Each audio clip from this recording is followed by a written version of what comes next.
मुलांनो, स्वागत आहे तुमचं शाळेतील गोष्टी या चॅनेलवर।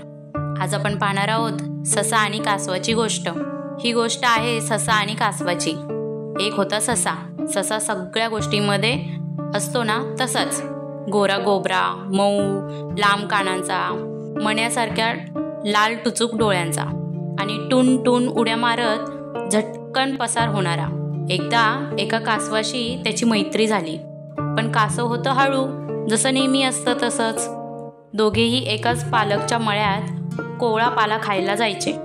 ससा कासवाला म्हणाला, किती रे तू हळू? कासव म्हणाला, पण तुला माहीत आहे का, सगळ्या गोष्टीमध्ये ना मी शर्यत जिंकतो। सशाला त्याचं हे म्हणणं जरा आवडलं नाही। नाक मुरड ससा म्हणाला, मग काय भाऊ, लावायची का शर्यत परत एकदा? या समोरच्या डोंगरावरच्या त्या आंब्याच्या झाडापर्यंत कासव म्हणाला, हो, पण जरा मला सराव करायला 2 दिवसाचा वेळ लागेल, तुला चालेल का? ससोबा म्हणाला, ठीक आहे, मग रविवारी सकाळी 9 वाजता इथेच भेटूया। शर्यत ठरल्यानंतर ससा तडकन त्याच्या आजोबांकडे गेला। त्यांना म्हणाला, हे काय हो आजोबा, प्रत्येक गोष्टीत कासवच शर्यत का जिंकतं? मला ही गोष्ट खोटी पाडायची आहे, आता काय काय करू ते सांगा। ससोबाचे आजोबा म्हणाले, बाळा, जर न थांबता धावलं ना तरच जिंकता येईल। शर्यत आणि झोप तर अगदी वर्ज्य।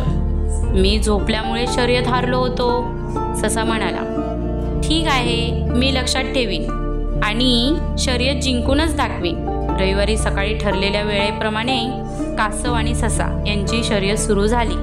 ससोबा अगदी वेगाने धावत सुटले। कासवी निरनिराळ्या युक्त्या लढवत, कधी घरंगळत तर कधी वेगाने चालण्याचा प्रयत्न करत निघाले।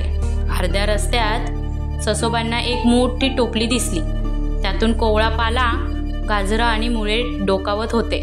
ससोबांनी अदमास घेतला, कासव अजून किमान 2 तरी तास त्यांच्या आसपास फिरकू शकणार नव्हते। ससोबा झाडाच्या सावलीत आला आणि टोपलीतला पाला, गाजर खाऊ लागले। टोपलीतल्या वस्तू संपत असताना ससोबांना एक छानशी गोल चमकणारी वस्तू दिसली। ससोबांनी ती आपल्या चेहऱ्यासमोर धरली। तो एक आरसा होता। त्यांनी यापूर्वी ही वस्तू कधी पाहिली नव्हती। पाण्यात अस्पष्ट दिसणारं त्यांचं रुपडं इतकं स्पष्ट दिसत होतं की ससोबा हरकले। ते त्या आरशात स्वतःला निहाळू लागले। लांब लांब कान, छानदार डोळे, मिस्किल मिशा, आपल्या चेहऱ्याच्या विविध मुद्रा पाहण्यात ते इतके रमले की शर्यत बिर्यत साफ विसरले। संध्याकाळी घरी जाणाऱ्या सूर्याचे किरण आरशात दिसल्यानंतर ससोबांना शर्यतीची आठवण झाली। ते वेगाने टून टून उड्या मारत आंब्याच्या झाडापर्यंत पोहोचले। कासव तिथे त्यांची वाट पाहत होते। ससोबा स्वतःशीच तंतणू लागले, पण मी तर खूप पुढे होतो आणि आजोबांनी सांगितल्याप्रमाणे झोपलो पण नाही, तरी कसा शर्यत हारलो? कासव म्हणाले, ससोबा, मला सुद्धा आजोबा आहेत। तू जसं तुझ्या आजोबांना विचारलंस तसंच मी सुद्धा विचारलं आणि आम्ही दोघेही भाज्यांची टोपली आणि आरसा कालच रस्त्यात ठेवून आलो होतो।